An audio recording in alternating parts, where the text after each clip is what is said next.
seguidores e no Facebook a gente tem uma audiência maior, então eu achei interessante fazer a live nos dois para alcançar as duas audiências aí. Quem quiser do Instagram passar para o Facebook ou vice-versa, @irislopes.psi, tá ok? Bom, o tema da live de hoje são os 7 sinais fáceis de serem identificados para verificar se a pessoa está com algum tipo de adoecimento emocional, normalmente ligado à ansiedade e ao estresse no trabalho, tá bom? Quando eu falo desses sinais, eu vou explicar mais ou menos como que funciona, o que eu fiz para tentar identificar esses sinais. Quando a nossa mente não está bem, na verdade, ela manda sinais, manda informações para o nosso corpo de que algo não está bem. E isso se transforma em sintomas que eu vou chamar neste momento de sinais, tá? Lembrando, isso não é um diagnóstico, então se você apresenta esses sintomas, é importante procurar uma ajuda profissional, porque só ele pode estar fazendo um diagnóstico se você tem ou se você não tem um adoecimento, tá? O que eu vou falar aqui são sinais simples, coisas simples do dia a dia.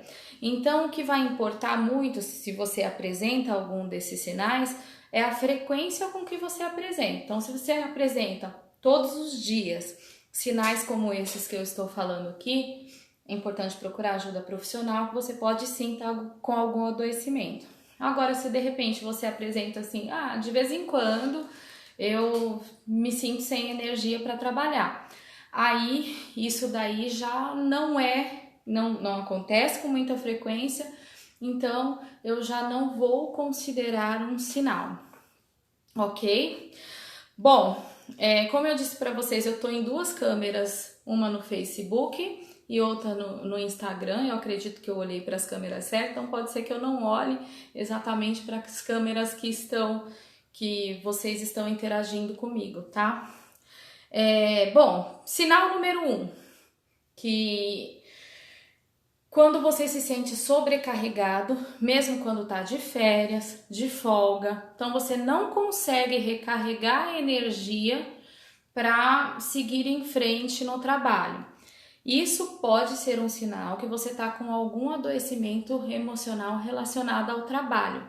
Normalmente, quando você está nesse estágio, é provável que tenha acontecido o inverso anteriormente, tá? Então, muitas vezes a pessoa acaba levando o trabalho para casa. Tem gente que não tem a possibilidade de não fazer isso, mas se você tiver a possibilidade de evitar, é bom. Às vezes a pessoa tira férias, mas acaba que olhando os e-mails do trabalho, sai do trabalho e atende o celular, enfim, tudo isso vai gerando um esgotamento emocional e lá na frente você pode ter dificuldade também para se desligar. Então, se você entra de férias e não consegue recarregar a energia, pode ser um sinal que você está com adoecimento emocional relacionado ao trabalho.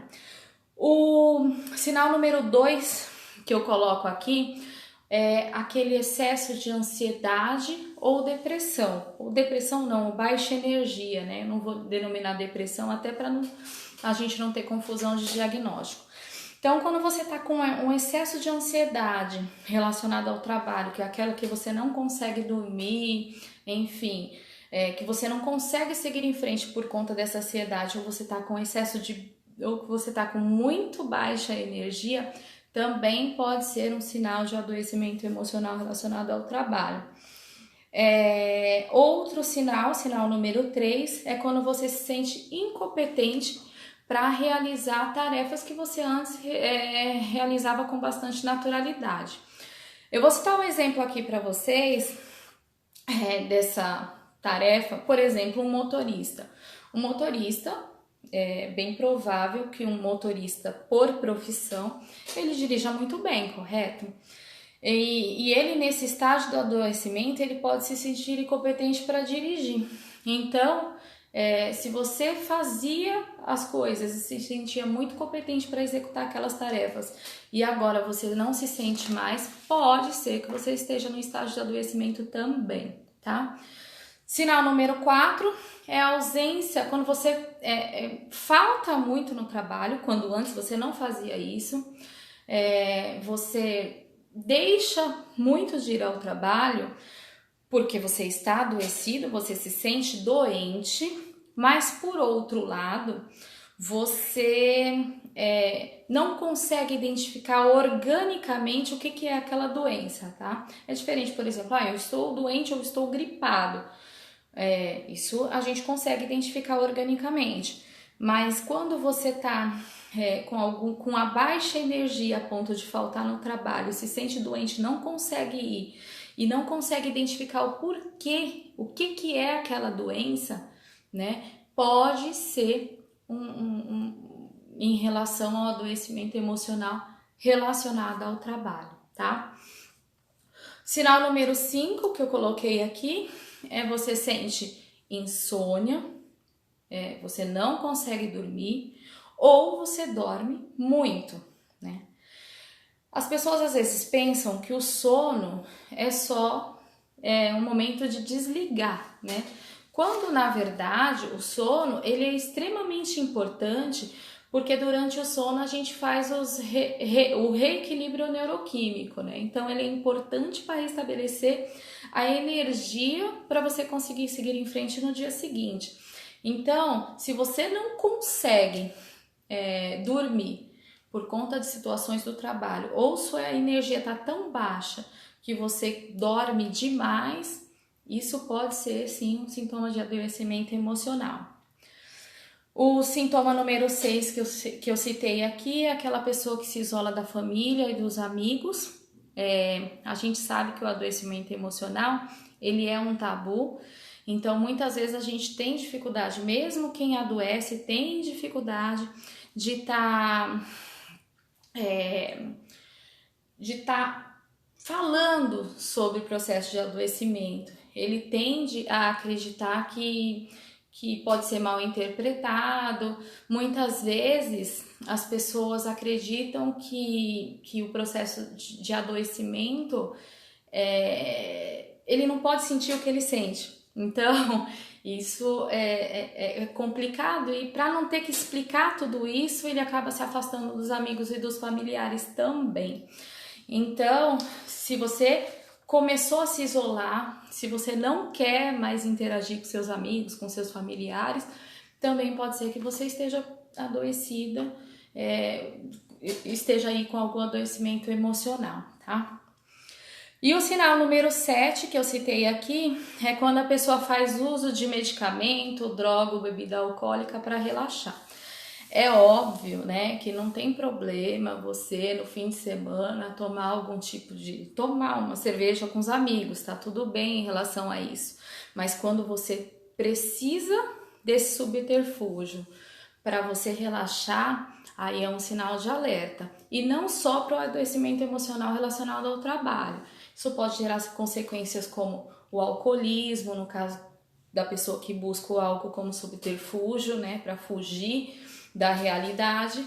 Pode gerar a adicção, né, o vício em drogas, no caso de quem usa a droga, e pode gerar dependência do medicamento, no caso de quem usa o medicamento para relaxar também, né? Eu sempre faço um alerta em relação à medicação. A saúde emocional, é muito importante que vocês não façam uso de medicação para trabalhar questões relacionadas à saúde emocional. A automedicação, ela não funciona de jeito nenhum, né? Porque normalmente a gente tende a não conhecer direito o nosso diagnóstico, a gente não está preparado para saber isso. Normalmente quem está preparado é o médico ou o psicólogo, enfim.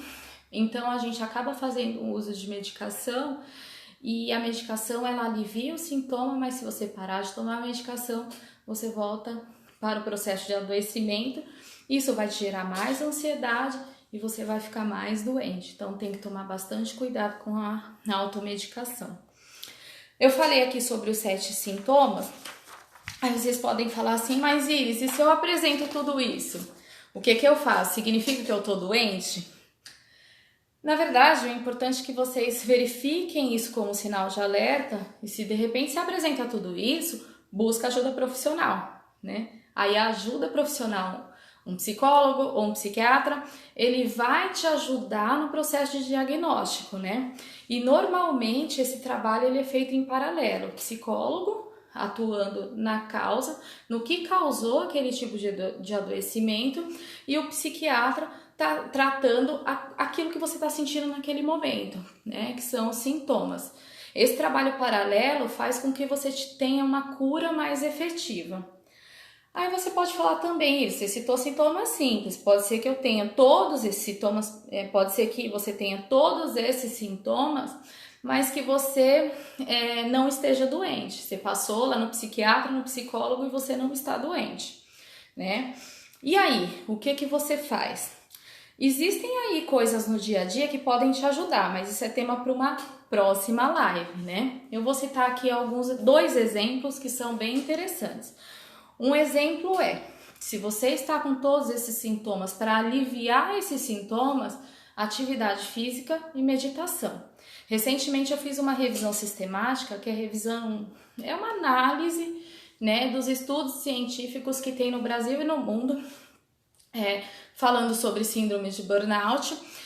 E nesse estudo que eu fiz, fala muito sobre a eficiência da meditação para o alívio de sintomas de ansiedade e de síndrome de burnout.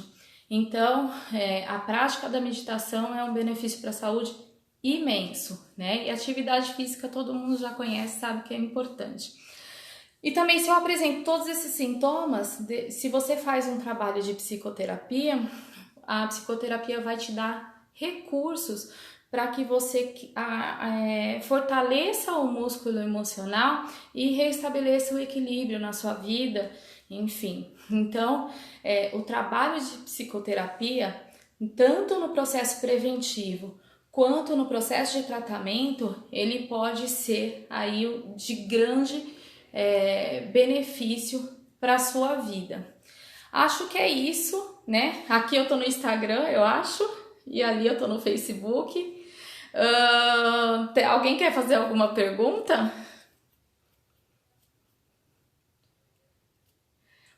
Bom, gente, então é isso. Muito obrigada pela participação de vocês. Eu vi agora, a Elisângela tá presente.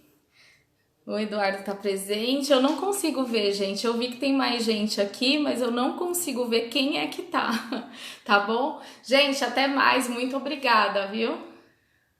Tchau!